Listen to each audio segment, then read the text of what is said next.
아, 오늘은 보배를 담은 질그릇이 되라라는 제목으로 하나님 말씀 전하도록 하겠습니다.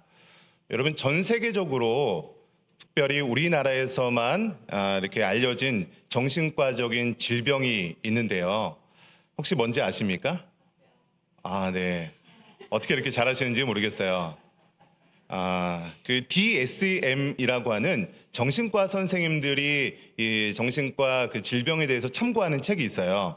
이게 이렇게 버전이 계속 업그레이드가 되면서 지금은 현재 버전 5, 버전 5까지 나왔는데 버전 4가 기록될 당시에 이 화병이 그 책에 등재되었다고 합니다. 이게 원래 각 나라마다 독특한 그 문화 관련된 증후군이 있는데요.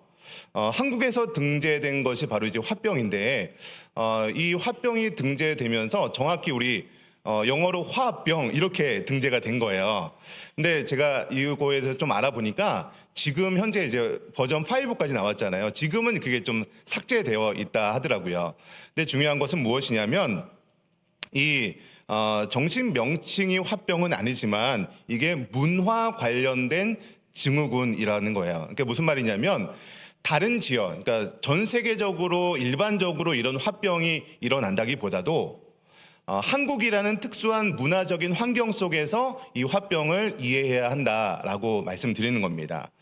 여러분, 그 화병이라고 하는 게 한자어잖아요. 그럼 화는 무슨 화자일까요? 예, 불화자예요, 불화자. 그러니까 화가 뭐예요? 분노가 일어나는 거잖아요. 여러분, 그러면 우리가 영어로 등재할 때 화병이 아니라 어떻게 보면 분노병이라고 등재해야 될 것 같은데 왜 화병이라고 등재했을까 생각해 봤더니 분노병이라고 등재를 하면 외국 사람들이 이해할 때는 한국 사람들은 분노를 많이 내는 사람들이구나라고 이해를 할 수 있다는 것이죠. 여러분, 근데 화병은 분노를 잘 내는 병이에요? 잘 내지 못하는 병이에요? 오히려 화를 잘 못 내는 병이 화병이에요. 화를 삭히고 그 분을 삭히고 드러내지 못하는 병이 이 화병이라는 것이죠. 그래서 화병은요, 우리나라라는 독특한 문화적인 환경 속에서 우리나라는 이제 유교적인 문화가 있잖아요. 대표적인 그런 관계가 어떻게 보면 고부 간의 갈등 속에서 일어나는 것이 화병인 것 같아요. 여러분, 예전에는 이런 말이 있었잖아요. 시집을 가게 되면 귀머거리 3년, 또 뭐 있죠? 벙어리 3년, 세 가지인데 장님 3년. 네. 네, 귀머거리, 장님, 갑자기 생각나네요. 헷갈려요. 이렇게 어쨌든 이런 환경 속에서 우리 시집살이를 했었다는 거죠. 당시 시어머니한테 하고 싶은 말이 있어도 잘 하지 못했잖아요. 시아버지한테도 마찬가지고요. 당시에는 뭐 우리 어르신들 계시지만 남편한테조차도 제대로 된 그런 뭐 자기 감정이라든지 이런 표현 하지 못했던 시절이 있었죠. 그러니까 그런 환경 속에서 어떤 여인이라는 한 명의 여인의 그런 존재는 사라지고 엄마로서 또 며느리로서 그런 어떤 역할만 감당했던 사람들이 이런 화병을 앓고 있었다는 것이죠. 여러분, 그런데 이 화병은요, 최근에 연구해 보니까 그런 여성들뿐만 아니라 20대 대학생들뿐만 아니라 30, 40대 중년들 혹은 60대 이상 노년에 이르기까지 이 화병에 걸리는 사람들이 참 많이 있다고 합니다. 취업 포털 커리어라는 그런 사이트가 있는데요. 이 사이트에서 한 가지 설문조사를 했어요. 직장인들 499명을 대상으로 설문조사를 했더니 직장인들 가운데 90%가 이 화병의 증세를 앓고 있다라고 이렇게 기록을 하더라고요. 여러분, 이렇게 이 화병이라는 것이 우리 대한민국이라는 전통적인 그런 유교 문화 속에서 특수한 문화 속에서 일어나는 그런 병이었는데 우리 교회 안에서도 우리 기독교 안에서도 이렇게 화병 때문에 힘들어하고 있는 분들이 계시다는 거예요. 여러분, 한국 교회가 굉장히 좀 독특한 문화가 있습니다. 한국 교회는 기본적으로 우리 전통 종교가 아니잖아요. 유교적인 그런 전통 안에 기독교가 나중에 들어오다 보니까 우리 교회 안에 유교적인 전통이 그대로 남아 있어요. 좀 어른을 공경하는 그런 문화들, 또 이렇게 좀 높은 사람들을 공경하는 그런 문화가 담겨 있는 것 플러스 기독교 문화가 뭡니까? 하나님을 사랑하지만 이웃을 내 몸과 같이 사랑해야 되는 거죠. 이웃을 용서해야 되고 사랑해야 되는 그런 두 가지 그런 우리 문화가 이 한국 교회 가운데 혼용되어 있다는 것이에요. 그러다 보니까 교인들이요, 이 두 가지를 다 경험을 해야 되는 거예요. 그러니까 세상에 살면서 내가 기독교인으로서 항상 참아야 돼요. 말하고 싶은 것도 말하지 못하고 억울한 일 당해도 내가 참고 있어야 되는 것이 기독교인들의 삶이다라고 생각할 수 있었다는 것이죠. 여러분, 근데 우리가 교회 다닐 때 처음 전도를 받을 때 어떻게 복음에 대해서 전도를 받냐면 예수 믿고 복 받으세요. 예수 믿고 구원 받으세요. 예수 믿으면 좋은 일이 생깁니다. 이렇게 처음에 우리가 전도를 받는단 말이죠. 그래서 교회 다니면 좋은 일이 생기는구나, 교회 다니면 뭐 복 받는구나, 이렇게 해서 신앙생활을 시작하게 되는 거죠. 그런데 복 받으려고 잘 되려고 교회에 왔는데 오히려 교회에 왔더니 상처받는 일들이 조금씩 생긴다는 거예요. 억울한 일이 조금씩 발생하고 있었다는 것이죠. 그래서 사랑이 넘쳐야 하는 곳에서 오히려 억울한 일을 당하고 상처받는 일도 생긴다는 것입니다. 여러분, 그러나 우리가 분명히 알아야 될 것이 무엇이냐면, 여러분, 우리 기독교인들은요, 이 땅에서의 삶이 전부가 아니라는 것을 믿으시기 바랍니다. 저와 여러분은요, 이 땅에서의 삶뿐만 아니라 저 영원한 하나님 나라를 바라봐야 되는 그런 하나님 나라 백성인 줄 믿으시기 바랍니다. 여러분, 어쩌면 우리 기독교인들이 교회 안에서 화병이 생기고 혹은 억울한 마음이 생기는 그 이유의 원인이 뭔가라고 생각해 보면 어쩌면 우리가 이 영원한 하나님 나라에 대한 믿음이 부족해서이지는 않을까 생각을 해보게 됩니다. 저는 오늘 말씀을 통해서 저와 여러분들이 이 세상의 삶뿐만 아니라 저 영원한 하나님 나라를 바라보게 되는 저와 여러분 되시기를 주님의 이름으로 간절히 축원드립니다. 여러분, 오늘 본문 말씀을 보시면 어쩌면 세상의 기준으로 본다면 가장 억울한 사람들이 등장을 하고 있습니다. 바로 사도 바울과 또 그와 함께 복음의 사역을 감당하고 있었던 사역자들의 인생입니다. 여러분, 이들은요, 복음 때문에 자신들의 모든 명예와 모든 그들의 가지고 있었던 모든 것들을 다 내려놨던 사람들입니다. 그리고 온전히 그들의 인생을 복음 증거자의 삶을 살았던 사람들이 바로 오늘 본문의 사도 바울과 그 복음을 증거하는 사역자들이었습니다. 그런데 때로는 억울한 누명을 쓰기도 하고 내가 복음을 증거했던, 내가 개척했던 그 교인들에게 억울한 상황에 인정을 받지 못하는 상황도 있었다는 것이죠. 그렇다고 해서 나는 참 이렇게 힘들게 살고 있다, 이런 자신의 감정을 그대로 드러낼 수도 없는 상황이었었던 것이죠. 여러분, 오늘 본문을 다시 보시면 이 본문에서 처음 언급하는 것이 있는데요, 바로 오늘의 제목에도 나와 있는데 보배라는 것과 질그릇이라는 것이 언급되고 있습니다. 여러분, 보배라는 것은요, 지금 사도 바울이 감당하고 있는 복음 사역 자체 있죠. 이 복음의 내용, 이것 자체를 오늘 본문에서는요, 보배라고 이야기를 하는 거고요. 질그릇이라고 하는 것은 이 사도 바울과 같이 복음 사역을 감당하고 있는 사역자들을 질그릇이라고 표현하고 있는 것이죠. 여러분, 갖고 있는 보화, 보물, 보석 이런 것들 혹시 뭐가 있으세요? 없으세요? 이미 다 해결하셨어요? 어떤 분들은요, 결혼할 때 받았던 예물 이런 것들을 보관하고 있는 분도 계실 것이고요. 어떤 분들은 이렇게 금괴 이런 거 갖고 계신 분 계십니까? 한번 손 한번 들어보세요. 저랑 친하게 지내려고요.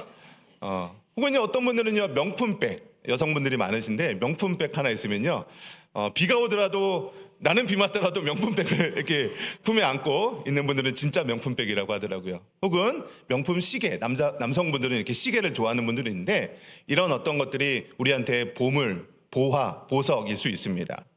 여러분, 그런데 이런 보물이 나한테 있다면 그 보화를, 보물을 어떻게 보관할까요?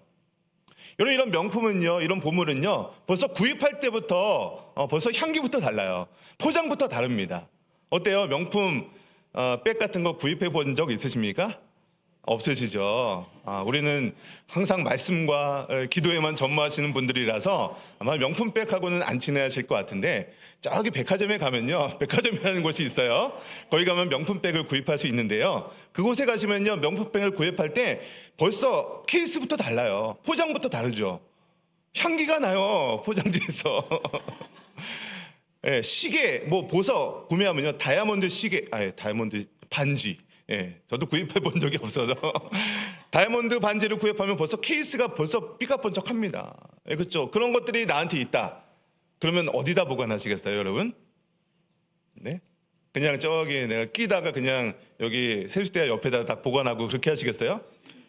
반지 뭐 1캐럿짜리 반지가 딱 있다. 어떻게 했어요? 당연히 굉장히 귀한 보석함에다가 보관하거나, 어떤 분들은요, 집안에다 이제 누구도 열 수 없는 금고를 만들어서 그 안에다가 보석도 넣고 금괴도 넣고 현금도 넣고 이렇게 보관하지 않겠습니까? 여러분, 그런데 오늘 본문을 보시면 그 보배를 어디에다 담았다라고 기록을 하고 있습니까? 질그릇에 담았다라고 이야기를 하고 있다는 거예요. 여러분, 물론 이 보배를요, 질그릇에 담았다고 해서 그 보배의 가치가 떨어지는 것은 결코 아닙니다. 그렇죠. 보배 자체에 어떤 그 가치가 있는 것이지, 보배를 어디다 담았다 이거에 따라서 그 보배의 가치가 바뀌는 건 아니잖아요. 여러분, 그런데 우리가 일반적으로 정말 중요한 것들, 이런 것들을 질그릇에 담았다라고 하면은 뭔가 좀 잘 맞지 않는 것 같아요.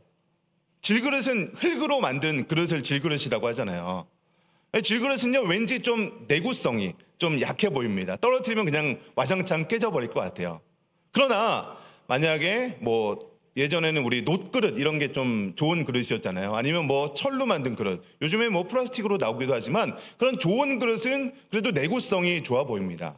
그래서 적어도 여기서 본문에서 말하고 있는 보배 혹은 뭐 보물, 보화 이런 것이라면 그래도 좀 튼튼한 그릇에, 그래도 좀 좋은 그릇에 담아야 할 것 같습니다. 여러분, 그런데 왜 오늘 본문에서는요, 이 보배를 질그릇에 담았다라고 표현을 하고 있을까요? 다른 이유가 아닙니다. 오늘 본문을 읽어보시면요, 그 능력이 질그릇에 있는 것이 아니라 보배 자체에 있기 때문이다. 그러니까 능력이 어떤 복음 증거하는 그 사람에게 있는 것이 아니라 능력은 하나님께 있기 때문인 것을 알게 하기 위해서 일부러 이 질그릇에 담았다라고 이야기를 하고 있다는 것이에요. 여러분, 하나님께서 일하시는 방식을 보시면요, 항상 대부분 이런 방식입니다. 성경을 쭉 보세요. 물론 잘난 사람들, 능력 있는 사람들을 사용하시기도 하지만 하나님께서는요, 어떻게 보면 질그릇과 같은 연약한 사람들을 들어 사용하시는 것을 보게 됩니다. 우리 생각에는요, 하나님께서 능력 있는 분이니까 뭐 하나님께서 한 방에 일방적으로 이렇게 강권적으로 역사하시면 뭐 그렇게 일하는 것이 훨씬 더 좋아 보입니다. 우리가 이렇게 기도할 수 있습니다. 하나님, 우리 부천 지역이 정말로 하나님 복음이 충만한 지역으로 변화되게 해주세요. 이렇게 기도했다고 합시다. 여러분, 하나님께서 전지전능하신 하나님인 줄 믿으십니까? 여러분, 그러면 하나님께서 이 부천 지역에 복음이 막 모든 사람들이 뭐 예수님 믿게 하는 거 어렵겠습니까? 하나님의 능력이면, 전지전능한 모든 일을 할 수 있는 하나님이라면 우리 부천 지역의 사람들을 다 복음화시키는 거 어렵겠습니까? 하나님한테는 이런 거 일도 아닌 거죠. 그런데 하나님께서는 그렇게 일하지 않는다는 거예요. 저와 여러분 같이 부족하고 연약한 사람들을 통해서 일하신다는 거예요. 여러분, 그런데 그 일하시는 방식도 보면요, 어떻게 보면 미련해 보이는 전도라는 방식을 통해서 하나님께서 복음 증거에 사용하신다는 거예요. 여러분, 우리가 우리 교회에서도 전도지를 나눠주는데 요즘 세상에 이 전도지 받고 누가 교회 오냐 이렇게 얘기할 수 있습니다. 여러분, 그러나 하나님께서는요, 지금 이 순간에도 우리가 보기에는 미련한 방법, 아니 그 전도지 나눠주는 그 방법으로 누가 교회 오냐라고 생각할 수 있는 그 방법을 통해서 하나님께서는 지금도 역사하고 계신다는 거예요.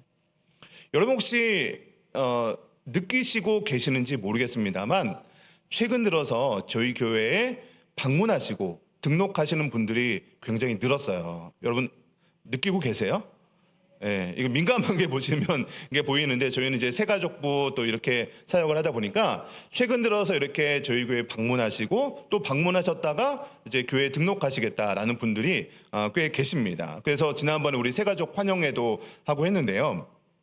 그 이유가 무엇인가 곰곰이 따져봤습니다. 물론 교회가 부흥하는 것은요, 뭐 한두 가지 원인 때문에 이것 때문에 부흥했다라고 할 수는 없습니다. 그러나 여러 가지 이유 중에 저는 무엇 때문에 교회 성도들이 오나라고 분석해 보면 그 중에 하나가, 여러 가지 이유가 있습니다. 그 중에 하나가, 저는 저희 교회에서 작년부터인가요, 매주 토요일마다 교구별로 돌아가면서 전도했잖아요. 예. 어떻게 보면요, 그 전도하는 행위를 통해서 우리 뭐 특별한 거 하는 거 없잖아요. 토요일 날 교구별로 전도지 나눠주고 기도하고 이거밖에 없잖아요. 근데 중요한 것은 무엇이냐면, 우리가 전도지를 누군가에 나눠줬어요. 교회 나오세요, 뭐 이런 말을 했어요. 그러면 그 전도지를 받은 사람이 교회에 오냐 안 오냐, 이게 중요한 게 아니라는 거예요. 여러분, 우리가 전도하는 노방 전도하는 그것을 누가 보고 있죠? 일단 내가 알아요. 내가 복음 증거하면서 일단 내가 전도해 보시는 분만 아는 겁니다. 전도할 때 오늘도 그냥 내가 왜 할 일이 없어갖고 여기 나와서 전도하고 있지, 이런 마음이 드는 게 아니에요. 전도하시는 사람은요, 처음에는 되게 좀 뻘쭘하다가도 복음 증거하다 보면요, 마음이 뜨거워지는 것을 경험하게 됩니다. 그래서 전도하는 것을 일단은 내가 보고 있고요, 그리고 말씀하신 것처럼 그 전도하는 그 현장의 모습을 하나님께서 보고 계세요. 그리고 그 모습을 우리 주변에 누군가가 그것을 보고 있다는 거죠. 그래서 내가 전도지 나눠주는 것을, 그것을 통해서 그 받은 사람이 교회에 왔냐 안 왔냐, 그거보다 더 중요한 것은 그것을 하고 있는 것을 하나님께서 보고 계시기 때문에 그 행위를 통해서 하나님께서 역사하신다는 거예요. 그래서 만약에 누군가 우리 교회 근처에 이사 오셨어요. 교회를 찾는데 주변 사람들한테 어디 교회가 좋냐, 그러면 그때 천산중앙교회 가라고. 그 교회 성도님들이 너무 아름다우시다고, 우리 임마누엘 찬양이 너무 좋다고, 우리 예배 나오는 성도님들이 사랑이 너무 많다고, 우리 담임 목사님 설교가 너무 좋다고 그렇게 얘기하지 않겠습니까? 그러니까 우리가 전도하는 그 전도지 나눠주는 그것 때문이가 아니라 우리의 그런 마음을 보시고 하나님께서 이 모든 것을 하십니다. 그 하나님께서 일하심을 믿고 나아가는 우리 전도의 미련한 그 모습을 통해서 하나님께서 일하신다는 거예요. 여러분, 그래서 우리가 중요한 것은 우리가 전도하면서 말을 잘했기 때문에 혹은 어떤 사람을 설득했기 때문에 그것이 아니라는 겁니다. 그저 하나님의 명령하셨기 때문에 그 명령에 순종하는 그 모습을 보고 하나님의 일들이 감당해내고 있다는 것이에요. 여러분, 그러면 우리가 질그릇입니다. 질그릇으로서 하나님의 명령에 순종한다면 그 순종하는 사람들에게 성경에 어떻게 해주시겠다고 약속했죠? 무엇을 주시겠다고 약속합니까? 하나님의 명령에 순종하는 사람들에게 축복을 주세요, 저주를 주세요? 당연히 축복을 주신다라고 약속하고 있습니다. 성경 전체에 대한 약속이에요. 여러분, 그런데 문제는 우리가 하나님의 명령에 순종을 했는데, 오늘 본문을 보시면요, 그렇게 하나님의 명령에 순종하는 것 플러스 복음 증거자의 삶을 살았던 사람들이 억울한 상황에 놓여 있습니다. 대표적으로 보니까 사방으로 우겨쌈을 당하기도 합니다. 그리고 답답한 일을 당하기도 한데요, 박해를 당하기도 한다고 오늘 본문에 기록을 하고 있는 것이죠. 여러분, 저는요, 목회자로서 성도님들이 정말 신앙생활 열심히 하시는 분들을 많이 보잖아요. 근데 그렇게 신앙생활을 열심히 하시는 분들이 어려움을 당할 때가 있거든요. 갑자기 어떤 질병에 걸린다거나, 혹은 어떤 사고를 당한다거나, 혹은 자녀가 어떤 일이 생긴다거나, 이런 일이 일어날 때마다 참 목회자로서 해줄 수 있는 것이 기도밖에 없다는 것이 참 안타까울 때가 있습니다. 그런데 성도님들의 정말 열심히 신앙생활 하려고 봉사하시고 이렇게 했던 분들이 어려움을 당할 때마다 이 목회자로서 드릴 수 있는 말씀이 정말로 하나님께서 원하시는 바른 말씀이죠. 그냥 그저 위로가 아니라 하나님께서 원하시는 그런 말씀을 증거해야 된다는 것이 참 안타깝기도 합니다. 여러분, 병원에 가시면요, 어떤 질병 때문에 몸이 아파서 병원에 가시면 우리 의사 선생님들이 하시는 말씀들이 있어요. 거의 보고 외우시는 건지 모르겠는데 대부분 이런 말씀을 하십니다. 체중 조절하시고요, 살 빼셔야 됩니다. 술, 담배 하시면 안 되고요, 스트레스 받지 마세요. 그리고 적당한 운동을 하시고요, 적당한 수면을 취하세요. 그럼 너무 쉬운 얘기 아닌가요? 굉장히 당연한 말인데, 여러분, 체중 조절하는 거 쉬워요, 어려워요? 그 그 어려운 거를 너무나도 당연하게 말씀하시는 거예요. 스트레스 받지 말라고 합니다. 스트레스를 받지 말라고 들으면 스트레스가 안 쌓여요, 여러분? 그래도 쌓이니까 그게 문제인 거잖아요. 여러분, 그래서 제가 어떤 유튜브 채널에서 의학 박사 선생님께서 이런 질문을 받았대요. 그러면 선생님, 의사 선생님, 선생님은 그러면 말씀하신 대로 그렇게 지키세요? 라고 했더니 나는 지키지 않는데요. 그래서 아니 선생님 그렇게 말씀하시면서 왜 지키지 않냐라고 얘기하니까 그 선생님이 뭐라고 얘기하시냐면은 나는 의사로서 환자가 건강하게 살아가는 방식이 무엇인지 얘기해 줄 의무가 있는 사람이지 내가 말한 대로 그대로 지켜야 될 의무가 있는 사람은 아니다. 맞아요, 틀려요?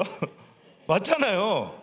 의사는 의사로서의 사명을 다한 것뿐이에요. 바른 말을 증거한 거죠. 여러분, 근데 목회자가 힘든 게 뭔지 아세요? 목회자는요, 이 자리에 나와서 말씀을 증거해야 됩니다. 하나님 말씀에 순종하시고요, 뭐 이렇게 얘기를 해요. 그러면 성도들은요, 목회자의 메시지도 듣지만 메시지 이면에 있는 목회자의 삶을 보더라고요. 그 목회자가 정말로 내가 증거한 말씀대로 사는지 안 사는지 그 인품을 보면서 그 목회자의 메시지를 다시 듣게 된다는 거예요. 만약에 그 목회자가 그대로 살지 않으면 아무리 목회자가 바른 말을 전하고 화려한 말로 정말로 좋은 말씀을 증거한다 하더라도 그 전했던 모든 메시지가 다 거짓처럼 느껴질 수 있다는 것이죠. 여러분, 그런데 이러한 것이 목회자뿐만이겠습니까? 성도들의 삶도 마찬가지라는 거예요. 여러분, 세상 사람들이 여러분들이 혹시 복음을 증거할 때 예수 믿으세요 라고 했던 그 말 한마디 때문에 세상 사람들이 여러분의 그 말 때문에 전도가 되는 것 같으십니까? 그게 아니죠. 내가 예수 믿으세요 라는 말 한마디도 안 할지라도 나의 삶을 통해서 뭔가 저 사람을 보니까 왠지 되게 좌절해야 될 것 같은 상황인데 기뻐하고, 뭔가 나의 이익을 취해야 될 것 같은데 다른 사람을 섬기고, 이런 모습을 보면서 아니 저 사람은 뭔데 저런 삶을 살지? 알고 보니까 저 사람이 교회 다니는 사람이래. 우리 천산중앙교회 어떤 권사님이래. 우리 임마누엘 찬양대 찬양대원이래. 이런 말을 들으면요, 나도 한번 교회 나가볼까? 이런 마음이 들지 않겠습니까? 여러분, 그러니까 우리 성도들의 삶이 얼마나 중요한 것이겠습니까? 여러분, 그런데 그러한 삶을 산다는 것이 여간 힘든 것이 아닙니다. 그러다 보니까 우리가 신앙생활을 제대로 하려고 마음 잡고 정말로 제대로 한번 살아봐야지 라고 한다면 이 세상의 삶을 살아가는 동안에 굉장히 많은 어려움을 당할 수도 있습니다. 정말로 바르게 사는 사람들을 보면서 세상 사람들은요, 인정해 주기보다는 무례하게 행동합니다. 무시합니다. 저 사람한테는 화내도 돼. 저 사람은 막대해도 그냥 참는 사람이야. 저 사람한테는 그냥 사기쳐도 돼. 다 용서하는 사람이니까, 기독교인이니까. 이렇게 생각할 수도 있다는 것입니다. 여러분, 오늘 본문의 상황이 바로 그런 상황이었어요. 사도 바울이요, 처음에는요, 예수 믿는 사람들을 박해하던 사람이었죠.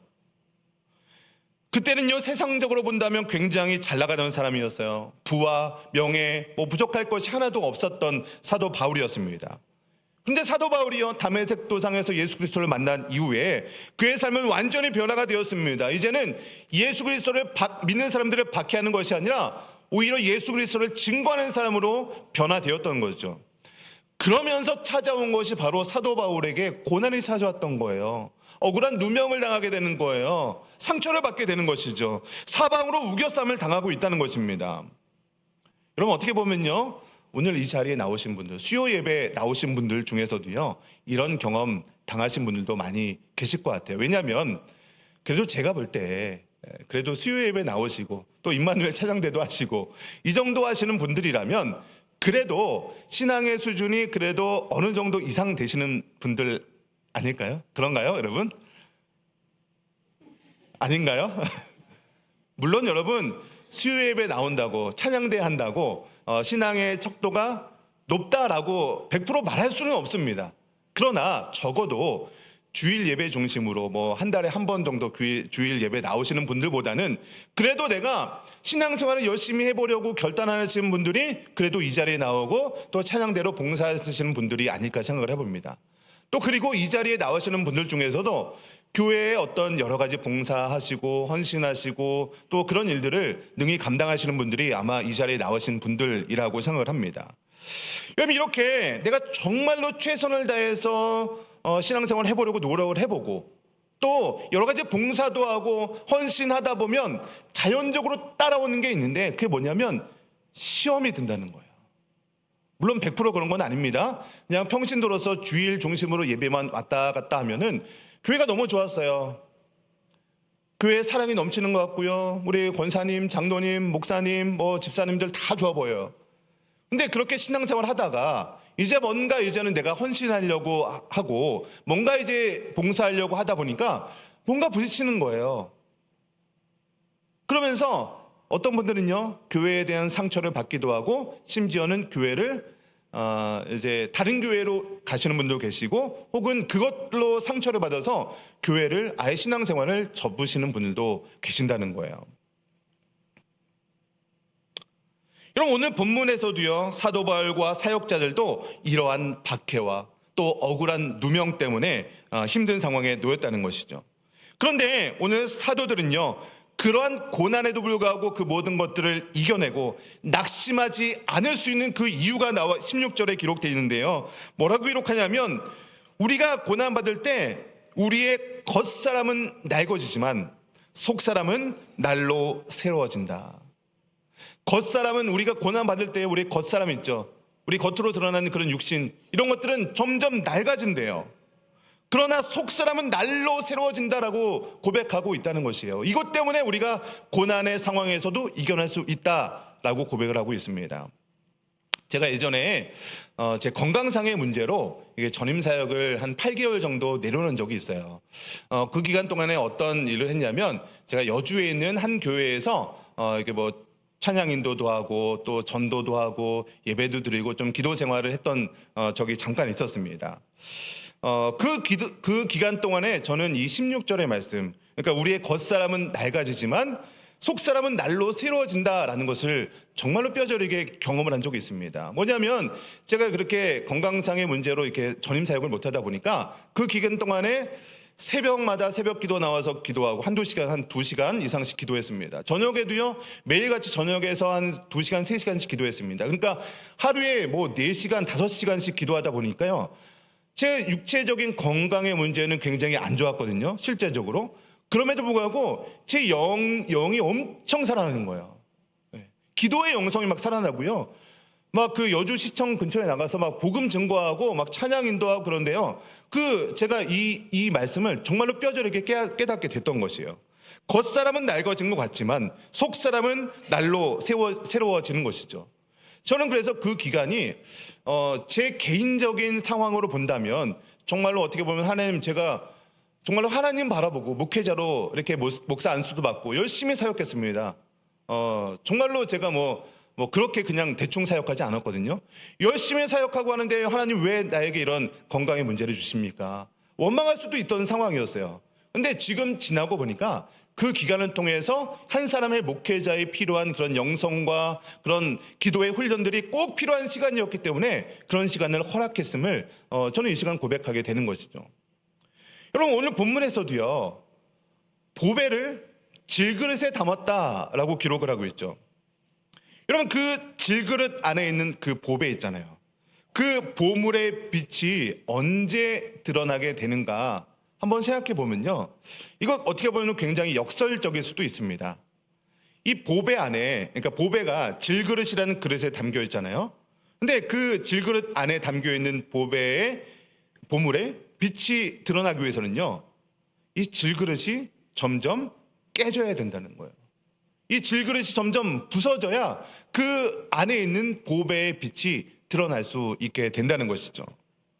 여러분, 그러니까 사실 오늘 고린도 후서의 내용이요, 사실은 굉장히 높은 수준의 신앙 수준을 요구하고 있는 거예요. 어떻게 보면 굉장히 어려운 내용일 수 있습니다. 왜냐하면 우리가 처음 복음 받아들이고 복음이라고 생각했을 때는 예수 믿고 복 받는 것이다 라고 생각했는데, 신앙생활을 점점 해오다 보니까 예수 믿으면 내가 질그릇으로서 내가 깨져야 된대요. 내가 부서져야 된대요. 그 역할을 감당하는 사람이 돼야 된대요 라고 이야기를 하고 있다는 것입니다. 여러분, 그러면 내가 지금까지 이해하고 있었던 그 복음을 내가 잘못 알고 있었나? 여러분, 그러나 결코 그게 아니라는 거예요. 분명히 하나님께서는요, 성경 말씀을 통해서 하나님의 말씀에 순종하는 자들에게 복 주신다라고 약속하셨습니다. 그거는 변함없는 약속입니다. 그런데 우리가요, 축복에 대한, 이 복에 대한 관점을 바꿀 필요가 있다는 것이죠. 18절 말씀을 보시면 우리가 주목할 것은 보이는 것이 아니고 보이지 않는 것이다 라고 기록을 하고 있습니다. 정말 중요한 것을 이야기하고 있는 것인데요, 보이는 것은 잠깐이요, 보이지 않는 것은 영원한 것이다. 다시요, 보이는 것은 잠깐입니다. 보이는 것은 뭐를 얘기하는 것이죠? 이 세상을 얘기하는 것이죠. 이 세상의 삶, 우리가 보여지는 것들, 그 사람이 얼마나 성공했는지, 그 사람이 얼마나 좋은 집에 얼마나 좋은 차를 타고 다니는지, 그 사람의 자녀가 얼마나 잘 되는지, 이런 것들이 다 보이는 것인데요, 그 보이는 것은 어떻다고요? 잠깐이라는 거예요. 그러나 보이지 않는 것이 영원하다.